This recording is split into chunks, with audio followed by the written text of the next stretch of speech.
The land is not yours, the gold is not yours, the mistress is not yours, all that is the order of the world.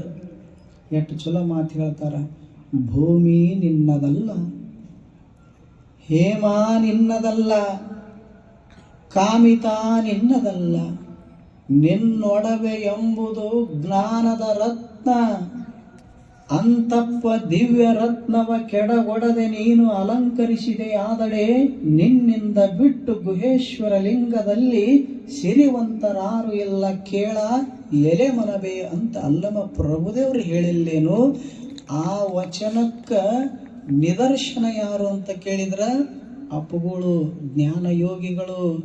ಅವರು ಈ ಜಗತ್ತಿಗೆ ಭೂಮಿಗಾಗಿ ಬರಲಿಲ್ಲ, ಸೀಮೆಗಾಗಿ ಬರಲಿಲ್ಲ, ಕನಕ ಕಾಂಚನಕ್ಕಾಗಿ ಬರಲಿಲ್ಲ, ಮತ್ತು ಯಾವುದಕ್ಕಾಗಿ ಬಂದರು ಅಂತ ಕೇಳಿದರೆ ಅವ್ರಿಗೆ ಗೊತ್ತಿತ್ತು. ಈ ಒಡವೆಗಳು ಏನು ಧರಿಸಿಕೊಳ್ತೀವಲ್ಲ ಕಿವಿಯೊಳಗ ಕೊರಳಾಗ, ಇವು ಯಾರಿಗೂ ಸುಖ ಕೊಟ್ಟಿಲ್ಲ, ಹೊಡೆದಾಡಕ್ಕೆ ಹಚ್ಚೋದು ಬಿಟ್ಟಿಲ್ಲ. ಅದಕ್ಕೆ ಇವನು ನಾನು ಅಲಂಕರಿಸೋದು ಬ್ಯಾಡ ಅಂತ ತಿಳ್ಕೊಂಡು ಭೂಮಿ ಸೀಮೆ ಕನಕ ಕಾಂಚನ ಇವು ನನ್ನ ಒಡವೆಗಳಲ್ಲ. ನನ್ನ ಒಡವೆ ಯಾವುದಂತ ಕೇಳಿದರೆ ಜ್ಞಾನ ರತ್ನ ಅಂತ ತಿಳ್ಕೊಂಡು ಅದನ್ನೇ ಅಲಂಕರಿಸಿಕೊಂಡು 82 ವಸಂತಗಳ ಕಾಲದವರೆಗೆ ಬಾಳಿ ಬದುಕಿದ್ರು.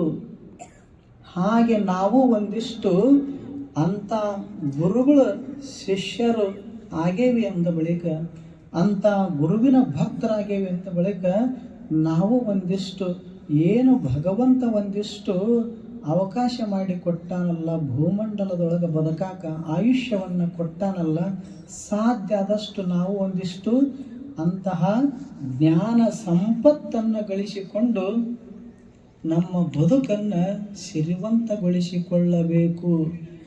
ಒಬ್ಬ ಹಾದಿ ಹಿಡ್ಕೊಂಡು ಹೊರಟಿದ್ದ. ಹಾದಿ ಪಕ್ಕದೊಳಗ ಹೂಗಂಟಿ ಬೆಳೆದಿತ್ತು. ಅದನ್ನ ನಿನ್ನ ಬದುಕಿನ ಉದ್ದೇಶ ಏನು, ನಿನ್ನ ಬದುಕಿನ ಸಾರ್ಥಕತೆ ಏನು ಅಂತ ಹೂಗಂಟಿಯನ್ನ ಮನುಷ್ಯ ಕೇಳಿದ. ಅದು ಹೂಗಂಟಿ ಹೇಳಿತು, ನನ್ನ ಬದುಕಿನ ಉದ್ದೇಶ, ನನ್ನ ಬದುಕಿನ ಸಾರ್ಥಕತೆ ಯಾವುದು ಅಂತ ನಿಂದ ಪ್ರಶ್ನೆ ಅದಲ್ಲ. ಅದಕ್ಕೆ ನಂದು ಉತ್ತರ ಹಿಂಗದ ಅಲ್ಲ. ನನ್ನ ಬದುಕಿನ ಉದ್ದೇಶ 2 ಹೂಗಳನ್ನು ಅರಳಿಸೋದು. ನನ್ನ ಬದುಕಿನ ಸಾರ್ಥಕತೆ ಇರೋ ತಕ ಒಂದಿಷ್ಟು ನಿಮ್ಮಂಥವ್ರು ಏನು ಬಂದಿರ್ತೀರಲ್ಲ, ನನ್ನ ಸುತ್ತಮುತ್ತ ಬಂದವರೆಲ್ಲರಿಗೂ ಸುವಾಸವನ್ನು ಹರಡೋದು, 2 ಹೂಗಳನ್ನು ಬಿಡೋದು, ಜಗತ್ತಿನ ತುಂಬೆಲ್ಲ ಸುವಾಸವನ್ನು ಹರವೋದು. ಇದೇ ನನ್ನ ಬದುಕಿನ ಸಾರ್ಥಕತೆ, ಇದೇ ನನ್ನ ಬದುಕಿನ ಉದ್ದೇಶ. ಹೂಗಂಟಿಗೆ ಗೊತ್ತದ.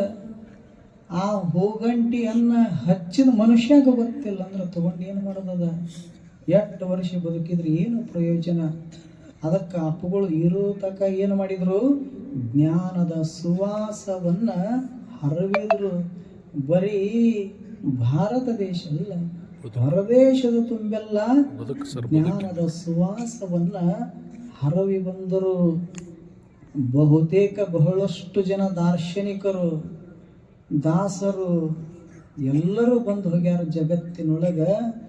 ಅದೇ ಒಂದು ದಾರ್ಶನಿಕರ ಸಾಲಿನೊಳಗ, ಅದೇ ಒಂದು ದಿವ್ಯತೆಯನ್ನರಿದ ಅನುಭಾವಿಗಳ ಒಂದು ಸಾಲಿನೊಳಗ ಯಾರು ನಿಂತಾರ ಈ 20-21ನೇ ಶತಮಾನದೊಳಗಂತ ಕೇಳಿದ್ರೆ ಅಲ್ಲಮನ ಅಪರಾವತಾರಿಯಾಗಿ ಪರಮ ಪೂಜ್ಯರು ನಿಂತಿದ್ರು ನಮ್ಮ ನಿಮ್ಮ ಮಧ್ಯದೊಳಗ.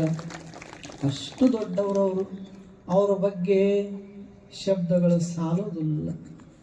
ಅವರು ಮನಸ್ಸನ್ನು ಮೀರಿದವರು.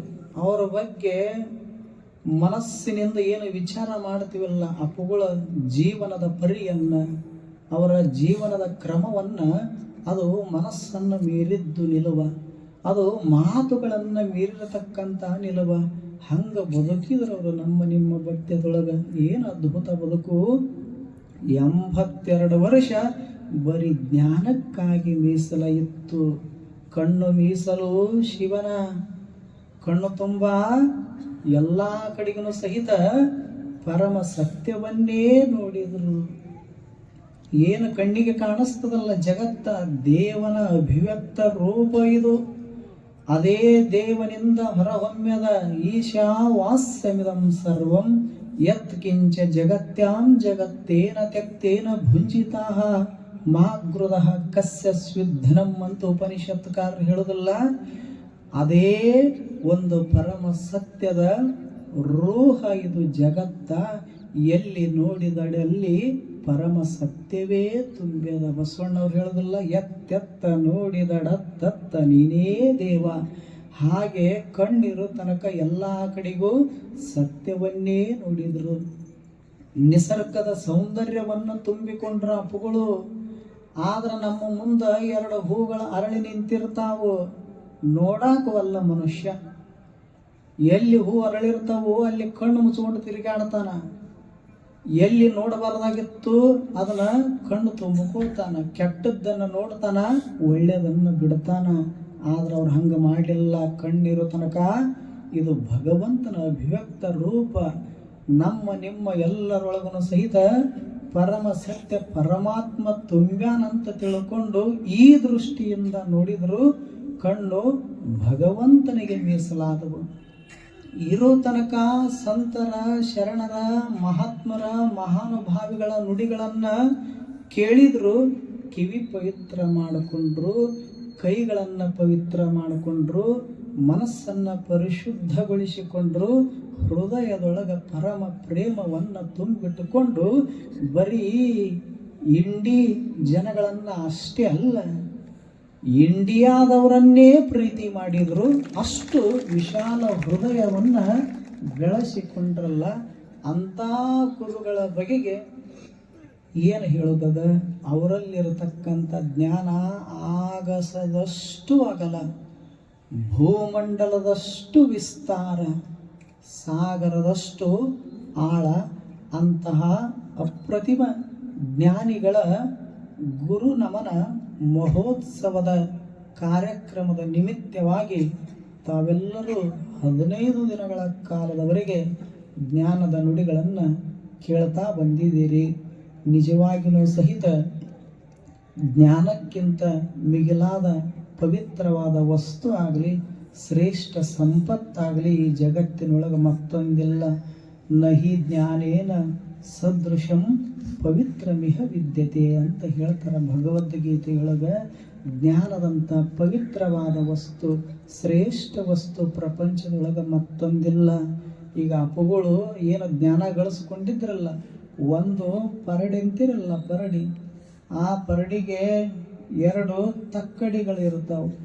ಒಂದು ತಕ್ಕಡಿ ಒಳಗೆ, ಒಂದು ಪರಡಿ ಒಳಗೆ ಅಪ್ಪುಗಳು ಜ್ಞಾನ ಇಡೋದು, ಇನ್ನೊಂದು ಪರಡಿ ಒಳಗೆ ಜಗತ್ತಿನ ಎಲ್ಲ ಸಿರಿ ಸಂಪತ್ತನ್ನು ಇಡೋದು. ಆ ಬಳಿಕ 2ನ್ನು ತೂಗಿದ್ರಪ್ಪ ಅಂದ್ರೆ ಅಪ್ಪುಗಳು ಗಳಿಸಿಕೊಂಡಿರ್ತಕ್ಕಂಥ ಜ್ಞಾನಕ್ಕೆ ಜಗತ್ತಿನ ಯಾವ ಸಿರಿ ಸಂಪತ್ತು ಸಹಿತ ಸಮವಾಗಿ ತೂಗುವುದಿಲ್ಲ. ಅಷ್ಟು ಶ್ರೇಷ್ಠ, ಅಷ್ಟು ಪವಿತ್ರ ಜ್ಞಾನ.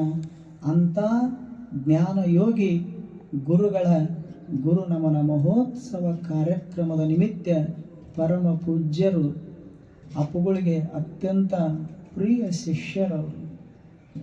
10-15 ವರ್ಷಗಳ ಕಾಲ ಅವರ ಸೇವೆಯೊಳಗೆ ಇದ್ದವರು ತಮ್ಮನ್ನು ತಾವು ಪರಿಪೂರ್ಣವಾಗಿ ಅಪ್ಪುಗಳಿಗೆ ಸಮರ್ಪಣೆ ಮಾಡಿಕೊಂಡಿರ್ತಕ್ಕಂಥ ಮಹಾನುಭಾವರು. ಅಂಥವರ ಜ್ಞಾನದ ನುಡಿಗಳನ್ನು ತಾವೆಲ್ಲರೂ ಕೇಳಿದ್ದೀರಿ, ಸಂತೋಷಪಟ್ಟಿದ್ದೀರಿ. ನಮಗೆ ಇವತ್ತು ಒಂದು ದಿವಸ ಬರ್ಬೇಕಾದ್ರೆ ಹೆಂಗೆ ಹೋಗಬೇಕಪ್ಪ